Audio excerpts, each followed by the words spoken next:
Chapter 9. What's up, Doc? Danielle was constantly reconnecting with friends as her health began to improve. One friend had recommended that we meet with one of their mutual friends who was a naturopathic doctor in town. Danielle and I had agreed that since we couldn't get in touch with Doc as regularly, that it might be best to have a backup doctor. We decided to set up a consultation with her friend. Danielle was very familiar with the new doctor since she had worked as a front desk secretary for her and Doc some years prior. I was very impressed at the first consultation with our new ND. She was incredibly professional and on top of that, highly knowledgeable. I would say that she was not an expert on treating cancer, but she had hands-on experience treating it with alternative methods. We talked while she took Danielle's vitals. We discussed the treatments that we had already started. We told her that we were using the hyperbaric oxygen treatment to help with healing from the surgery. We also had used the alpha-lipoic acid supplement. There wasn't much that we were doing that she had any problems with except the oxygen chamber. She wasn't sure if the increased oxygen would also increase the growth of cancer. She supported it to help with the healing from the surgery, but didn't recommend it for further treatment. She had a couple of other options she wanted to present to us. The first was a light therapy device. We had investigated another device in town because of the data that has shown these light therapy devices can shrink cancer tumors and even rid the body of cancer completely. However, the device also uses additional electromagnetic fields during the treatment, which means Danielle wouldn't use it. It isn't that she couldn't use it, but her phobia of EMF treatment made it not worth trying. The ND explained her light therapy was just light and no other frequencies. Danielle was on board for adding this treatment as soon as possible. She also told us about a new IV treatment derived from a turmeric extract. It was called curcumin, and there was a doctor in Phoenix who was using it extensively to treat cancer. She had a patient that had used it, and it had put his stage 4 cancer into remission. She even told us that he was a McDonald's diet type of guy, so she was very optimistic about Danielle's situation. I learned turmeric was showing incredible anti-cancer properties, but now they were creating more concentrated extract administered through an IV. The big issue with this treatment was the insurance wouldn't cover it. Each IV was also going to run between $300 to $600 per treatment. Depending on the concentrations, it was going to be more or less expensive. Danielle would also have to run the IV once or twice a week. The price tag was daunting. I would have to start making far more money to pay for it myself. The next item that she provided us with was a list of things we should avoid. The list was extensive. It told us to avoid soy, gluten, and other refined sugars. The biggest thing that caught my attention was that memory foam mattresses, according to her, could be cancerous. I was a little bothered because the mattress I was planning on bringing up from storage was a memory foam mattress. So now we were left with a single mattress as our only solution, igniting the start of a crazy struggle to find a mattress solution. It wasn't something that fit into the budget in the immediate future, so I just put it on the back burner. I was still sleeping fine on the single mattress with Danielle, a solution we didn't need to focus on now. The solution we decided on was starting the curcumin treatment as soon as possible. The additional research I had done showed that it was not harmful to the body, but it was highly anti-cancerous. It was a more natural form of chemo without all the crazy side effects. Danielle was confident it was the treatment for her. I just wished her family showed the same support. The price was our primary concern. I certainly couldn't pay all the bills and pay for treatment. Danielle's insurance didn't cover any treatment that wasn't chemotherapy or radiation. Additionally, we weren't receiving any financial support from either of our families, but that wouldn't stop us. The first step we decided to proceed with was to have the chemo port installed. I know it sounds a bit strange, but it was necessary for Danielle. We had initially declined this after her surgery because our goals were different. Now a port was the best option. Danielle had trouble with people being able to find her veins, so if we had a port, running IVs could be far easier to administer. The insurance would only cover the port installation for chemotherapy. So it was decided that when we visited the surgeon, we would set up an appointment to have a port installed. Danielle decided to tell the doctor that she was going to do chemotherapy.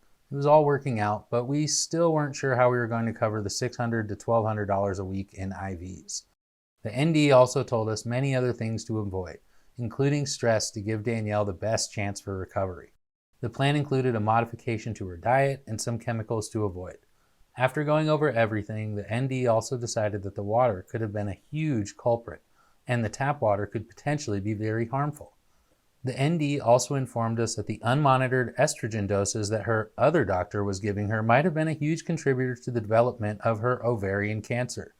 Now, this is where one of the first big arguments happened that put some serious stress on our relationship, mostly due to my ignorance and expecting an answer about what caused Danielle's cancer. We still had to meet back with the surgeon for a checkup on the surgery. I was fully expecting to hear back from the surgeon that they had figured out what might have caused cancer to develop. I wanted answers from someone who promised me answers. Danielle discussed her entire medical history with her doctor friend. She went on to explain her extensive use of IVs for vitamins and estrogen.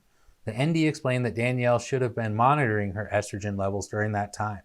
Danielle confirmed the doctor never tested her levels, leading Danielle to conclude that a doubling of her estrogen doses 6 months prior was a contributing factor to her cancer. A possible cause was not quite the answer I wanted. Nothing could convince Danielle differently.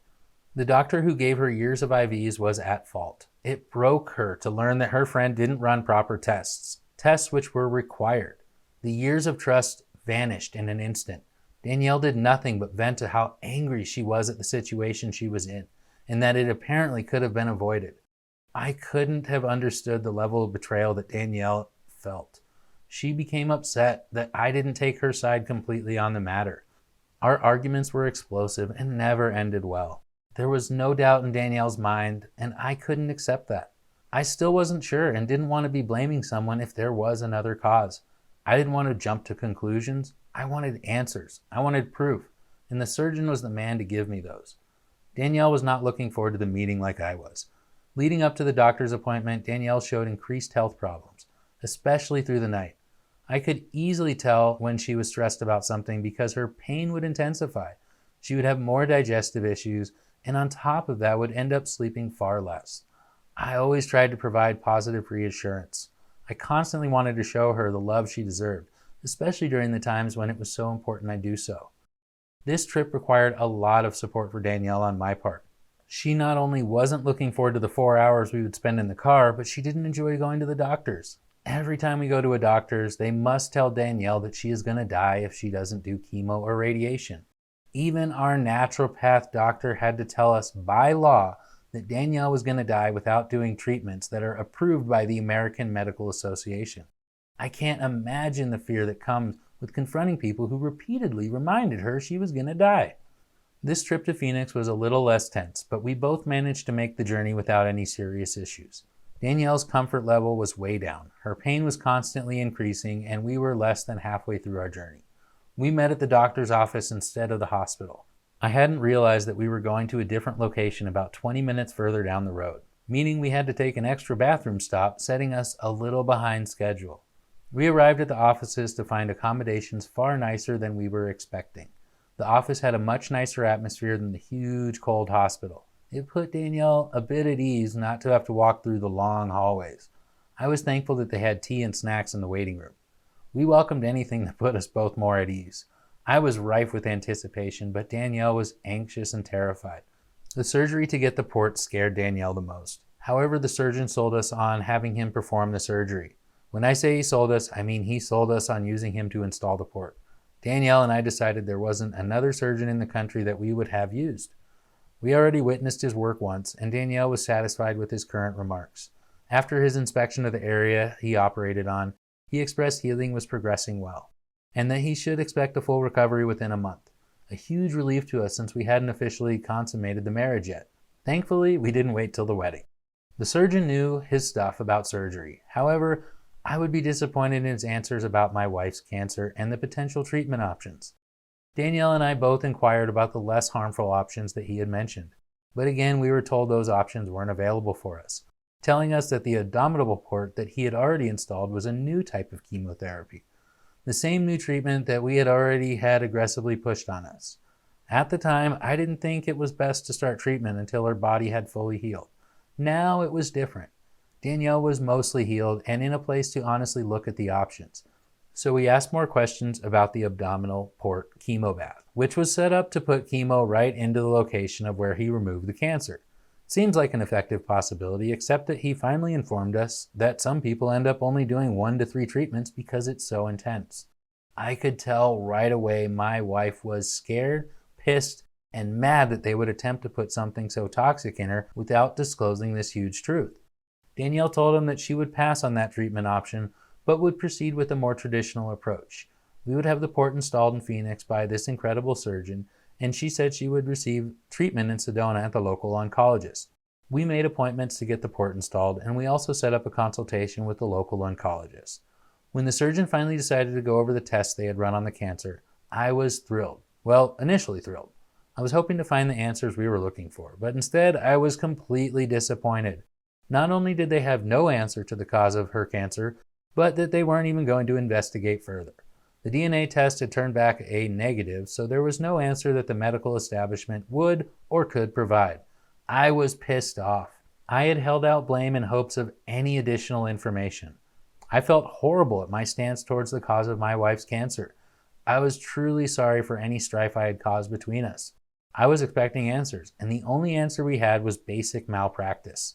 It did bring some peace between us, but it did create a mutual anger towards the doctor who administered the estrogen IVs.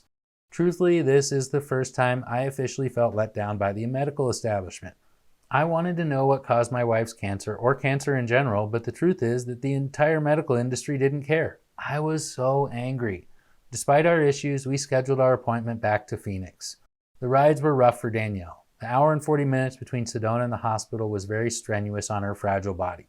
The 2003 Mustang wasn't the easiest car to get into or out of after surgery. However, the ride was smooth enough not to cause much more discomfort. I stayed strong enough through these trips because I knew my wife needed me to be. With all the energy I could muster, I made sure that she had someone present for this new operation. Undergoing surgery struck fear into Danielle. I knew she didn't look forward to the side effects of anesthesia or the meds that the hospital would provide. It is difficult when the side effects can be worse than the original diagnosis.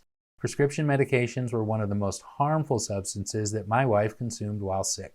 The problems forced Danielle to use them as little as possible. Installing the port was the smoothest adventure so far. Danielle was stressed about the surgery while also relieved that she would be able to start treatment. It also meant that drawing blood would be easier. Since Danielle suffered from very thin veins, she always had nurses that needed help finding her veins. So often I felt they used her like a pincushion before consenting to additional help. On several instances, we had to use an ultrasound machine to find her veins. I had to leave the room whenever they would draw blood or insert an IV. I would get so lightheaded around needles that I would nearly pass out. It was the same my whole life with piercings or even worse injuries. I don't think I could ever be a doctor because of those issues. One time I did pass out during my blood draw. The nurse was surprised but continued the procedure since I passed out sitting up.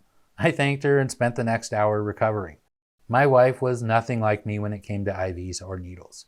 After another routine week of recovery time, we were scheduled to talk to the oncologist. I was a little more excited about this meeting because I figured an oncologist would have all the answers. We needed to have all the answers so that anyone who questioned us could see we did the fact-finding ourselves. I didn't see any way to stop her family without all the answers. Danielle was willing to do anything to gain her family's support. It was crucial to me that we find a way to stop the stresses caused by the lack of support. Danielle even canceled the initial appointment because she didn't want to be pressured to do chemotherapy. I supported her decision, but I guess that wasn't enough. The pressure from her family caused her to set up the appointment secretly. I didn't mind either way, as I wanted to answer more of my questions. Several days before the appointment at the oncologist, I could tell she was getting nervous again. Talking about it would cause her stress. She would constantly question if she should even go. I would constantly tell her that we were going to get more answers, and answers we desperately needed to bring some peace between her and her family. I didn't tell my family any details about the treatment we chose, mostly because I didn't want to deal with their opinions. I knew my family knew nothing about cancer treatment. If I'm going to find some answers, I will get the answers from the professional or expert. The trip to the oncologist was not the same experience for me as it was for Danielle. I wasn't scared to hear what she had to say. I fully intended her to answer all the questions I had about chemo. I was genuinely a bit excited to see into the lion's den. I thought it was going to be a very informative visit, no matter the outcome. After an hour wait to see the doctor, I was in for a huge disappointment. The doctor came in, as most do, and ran through the usual patient checkup and went through her records. We again discussed all of Danielle's previous illnesses. We even discussed that Danielle had lost over a pint of blood and had chosen to decline a blood transfusion. meaning she rebuilt all of her blood naturally. It was not something most people walk away from, but after surviving several life-threatening illnesses, it wasn't unusual for Danielle to survive the impossible. We all joked about her past medical history, and that led to our concern with using such strong chemotherapy. We were hoping for a new solution. The surgeon had told us that there were new, less harmful chemotherapies now becoming available, and we asked her if that was an option. She said that the only one that she recommended in our case was the strongest and potentially most dangerous treatment option. The problem is they didn't let us choose, and they only offered one treatment. It felt like there was no consideration for my wife's personal medical history. The medical establishment could only provide one option. There was not going to be another alternative. Danielle was upset to learn there was no other choices because we were expecting to hear about a safer version of chemo. As Danielle put it, we were facing the Cadillac of chemotherapies. The frustration came with the lack of other options and the complete lack of support for alternative options. I anticipated that would be the answers we would receive. What I didn't anticipate is how the doctor would respond to my other questions. I think my first trigger was when the doctor asked if Danielle was eating enough. I proceeded to tell the doctor exactly what she was eating daily. When I finished, I asked if that was enough. She responded, "I don't know, I'm not a dietitian." I couldn't believe that diet was not a primary concern for cancer patients. My research showed how helpful diet was in maintaining proper health. So why wouldn't a cancer doctor be educated on the topic? It was game time for me, and the gloves were coming off. I started asking serious questions about what we could expect from the chemotherapy the doctors recommended, such as what potential health problems could we be facing. The doctor was not interested in disclosing the side effects and avoided the question completely. She decided it was best to print out the medical disclosure. I was somewhat satisfied knowing I would have the information I wanted. It still upset me that she wouldn't discuss it with us. To skirt the issue, our oncologist said something I still can't believe.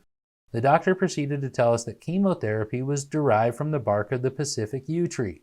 The doctor explained the medical industry created a synthetic version that works exactly the same, to protect the tree. As if to inspire a positive response from us, I said. If there is a more natural version, then why can't we try that instead? She didn't have an answer. I don't even remember the questions I asked next, but I can clearly remember my reaction to her response. I was expecting an experienced professional to provide me with answers. Instead, she looked up my remaining questions on WebMD.com. I was beyond upset at the apparent incompetence that showed. I couldn't believe that the doctor had looked up answers online. Considering I could find further questions this way, I decided to stop questioning. I was in utter disbelief. I lost all remaining faith in our for-profit cancer treatment centers during this visit. After learning that the doctor didn't think that diet was important to cancer treatment, I was appalled to find buckets of candy throughout the cancer ward. They were feeding high fructose corn syrup in copious amounts to patients who have cancer. Considering cancer thrives on sugar, and even more on refined sugar, I couldn't believe my eyes. Doc and our ND had confirmed this fact. It was a huge reality check for me. The whole show was about money, not health.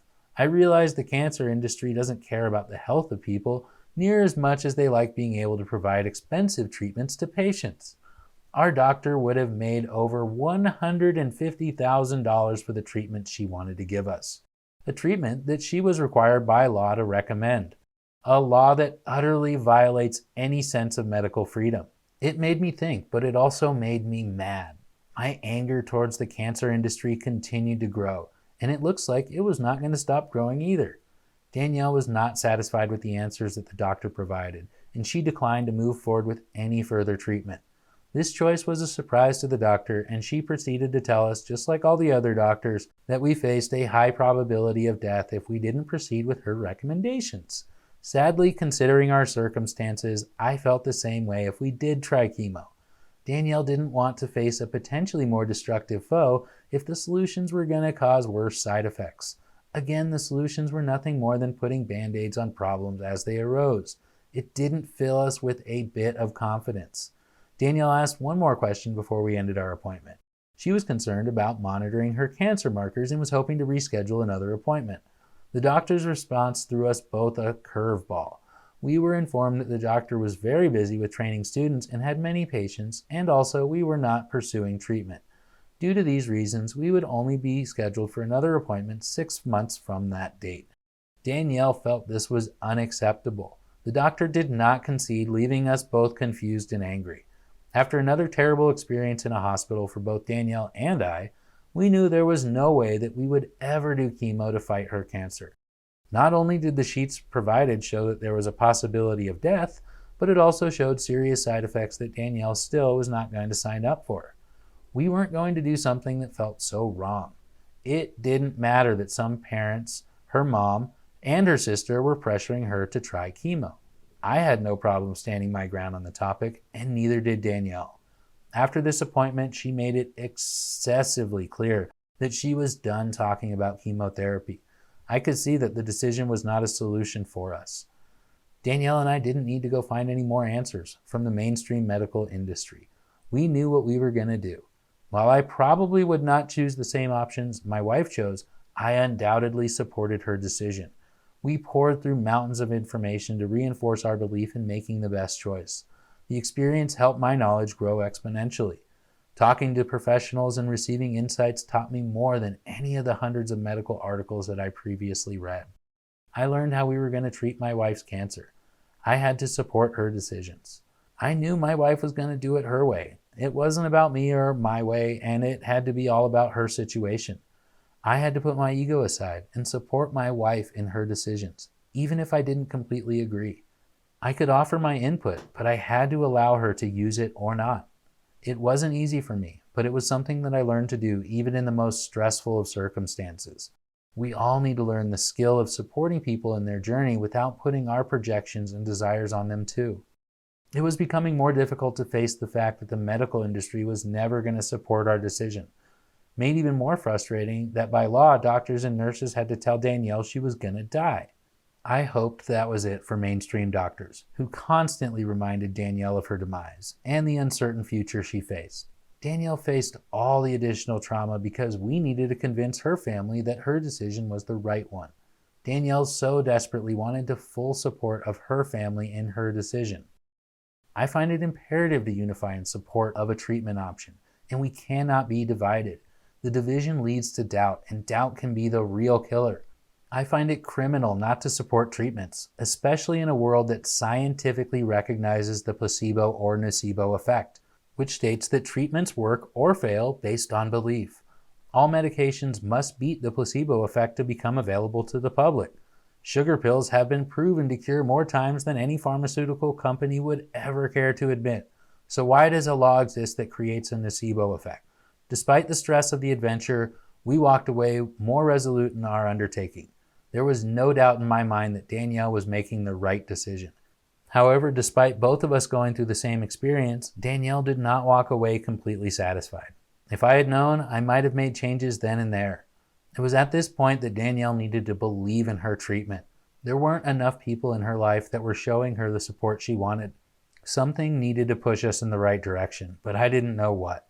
Then probably the second biggest miracle happened. The friend she had reached out to and that put us in touch with the ND showed up and offered to pay for the treatment.